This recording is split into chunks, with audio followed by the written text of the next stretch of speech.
Emmy-nominated journalist and producer Ahmed Shihab-Eldin. Ahmed, welcome to the program. How do you see the propaganda war being played out in the international media?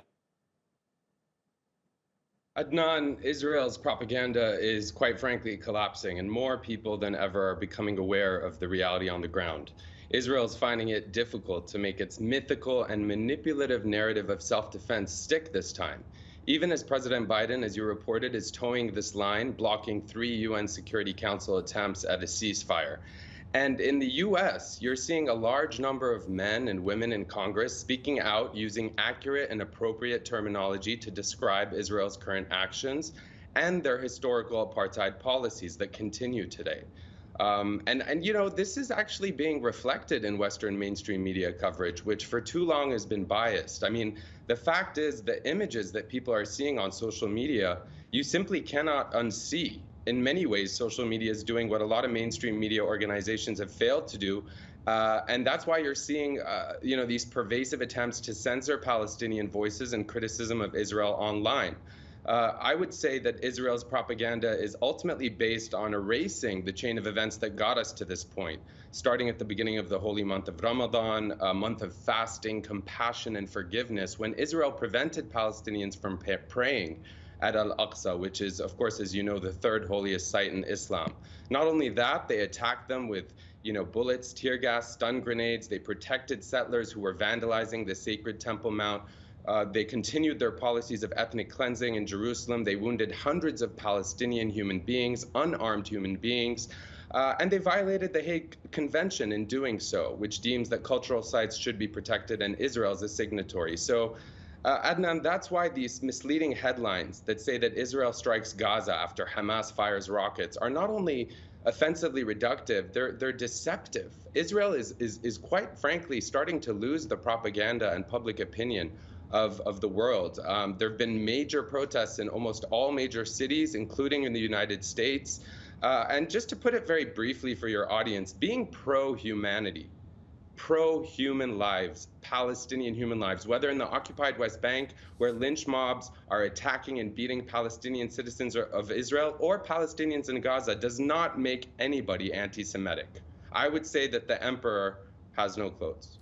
Ahmed, really interesting. You seem to be drawing a distinction which is becoming more apparent in how world leaders talk about what's going on compared to normal citizens. We've had so many analysts tell us that actually forget the diplomacy, that's not going to change anything. What's needed is a mass movement around the world with people putting pressure on their governments, because we've just played a clip of Heiko Maas, the German foreign minister, who's talked about Israel's right to self-defense. Angela Merkel calls those rockets terrorist attacks going into Israel. And we've also had Joe Biden, of course, talking about the right to self-defense.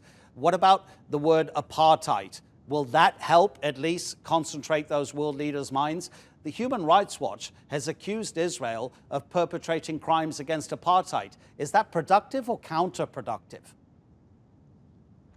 Well, I think that, you know, when we talk about apartheid, it's important to call a spade, right? It's important to call a tree, a rape, a war crime, a war crime. I mean, the South African president said the images we've been seeing bring back very terrible memories of their own history of apartheid. So they can't but side with the Palestinians. John Oliver called it apartheid. Even Israel's human rights group, B'Tselem, called it apartheid. Human Rights Watch calling it apartheid. I would flip the question and ask you, is it useful or counterproductive to avoid using a term that fits the description accurately? What are we actually doing by obscuring Israel's apartheid policies and avoiding using this term? Who are we serving and who are we hurting by avoiding to call this spade a spade? You may also remember that John Oliver himself, you know, to quote John Oliver, who quite frankly spoke truth to power on his popular talk show when he called Israel not only an apartheid state and accused it of committing war crimes, he said lots is complicated here, but some things are pretty simple. And this really underlines the core of the issue. One side is suffering much more than the other, according to him. So frankly, there's nothing complex or controversial about this well-documented historic injustice. And for too long, the media has focused on false equivalencies to try to justify quite frankly, the unjustifiable violence of the Israeli occupation and their ethnic cleansing policies, which is actually at the crux of what was happening in Sheikh Jarrah long before any rockets were being fired. I do want to quickly mention, if we have time, there was an interview just to show you how the conversation is shifting with a Jewish member of Israel's parliament named Ofer Kassis, who was brutally beaten by Israeli police in Sheikh Jarrah back in April.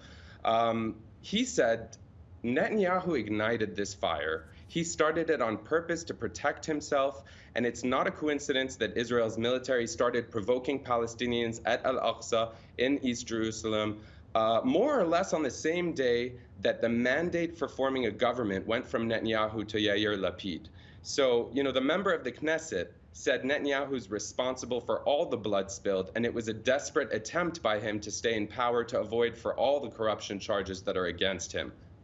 Ahmed, Facebook is moderating discussions between Arab and Israeli users just to flag up problematic issues, as it calls it. I mean, who decides what's problematic? I saw a vox pop of Israeli citizens, one of whom told the camera we should just carpet bomb Gaza. I mean, is that problematic for Facebook? Adnan, you're asking an important question. We've seen the footage of various Israelis, liberal Israelis, not ultra-conservative religious zealots, who are calling for the genocide, let's use the appropriate terminology, of entire neighborhoods of Palestinians living in Gaza. We've seen Israeli mainstream TV anchors on Ynet and other channels do the exact same thing, and quite frankly, this is not a first.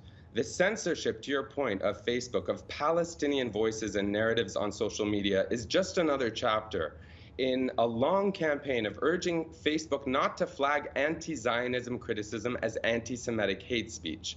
Facebook's secret internal rules, which has just been reported by The Intercept and other news organizations, for moderating the term Zionists, lets them suppress criticism of Israel. These rules have been in place since 2019. It's nothing new, as I'm sure you know, Adnan.